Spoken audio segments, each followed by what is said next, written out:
kami telah membacakan tuntutan pidana kami ya, atau rekusitor kami yang tebalnya lebih dari 3 halaman.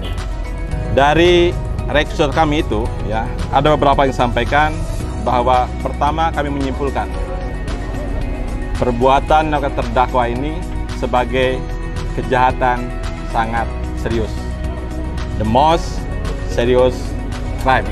Ada beberapa kemudian pertimbangan mengapa kami menggolongkan kejahatan terdakwa sebagai the most serious crime.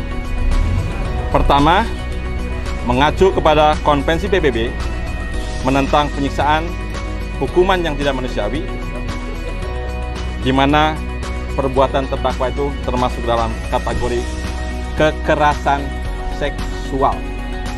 Yang kedua, kekerasan seksual yang terdakwa ini dilakukan terhadap anak-anak didik, anak-anak perempuan asuhnya yang berada dalam relasi kuasa. Jadi anak-anak berada pada situasi dan kondisi yang tidak berdaya karena berada dalam tekanan pelaku, dalam kemudian kedudukan pelaku selaku pendiri, pengasuh, ya, sekaligus pemilik pondok pesantren. Ketiga, teman-teman sekalian ya, kekerasan seksual terdakwa ini itu berpotensi membahayakan kesehatan anak-anak perempuan, terutama kalian ini di usia di bawah 17 tahun ya.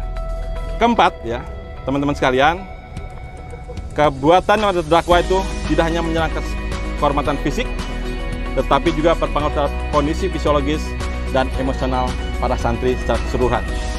Kelima, teman sekalian ya, itu kekerasan seksual terdakwa itu bersifat terus-menerus dan sistematik.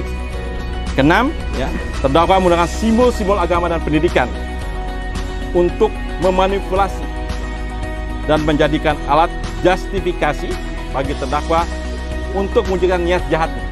Ketujuh, teman-teman sekalian, tentu saja perbuatan terdakwa itu menimbulkan dampak luar biasa, ya, keresahan dan ketakutan sosial, ya, atau social fear. Dan terakhir, ya, perbuatan terdakwa berpotensi menimbulkan korban ganda.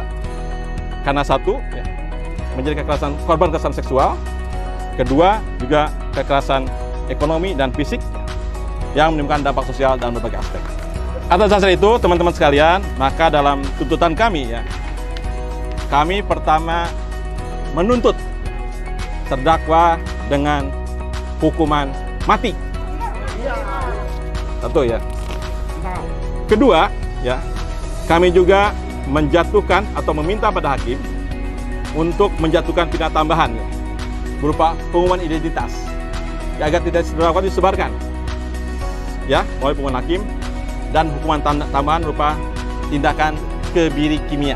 Ketiga, teman-teman sekalian ya, kami juga meminta pada hakim untuk menjatuhkan pidana denda sebesar 500 juta rupiah subsidiar selama 1 tahun kurungan, dan kemudian mewajibkan pada terdakwa untuk membayar restitusi pada anak korban yang total keseluruhan sebesar 331.520.186 rupiah. Kelima, kami juga meminta pada hakim untuk membekukan, mencabut, dan membubarkan Yayasan Yatim Piatu Manur Huda, kemudian Madani Boarding School, Pondok Pesantren Tahfiz Madani, Yayasan Manur Huda Komplek Bagasatwa, ya, dan kemudian merampas harta kekayaan aset terdakwa, baik berupa tanah dan bangunan, pondok pesantren, dan aset kekayaan terdakwa lainnya, baik yang sudah disita maupun yang belum disita, untuk dilelang, ya, dan hasilnya serahkan pada negara, yang selanjutnya digunakan untuk biaya sekolah anak-anak plus bayi-bayinya dan kehidupan kelangsungan hidup daripada mereka. Kami juga meminta pada hakim untuk merampas barang bukti berupa sepeda motor milik terdakwa Yamaha Mio ya, warna hitam, untuk pelelangan, dan hasilnya diserahkan pada negara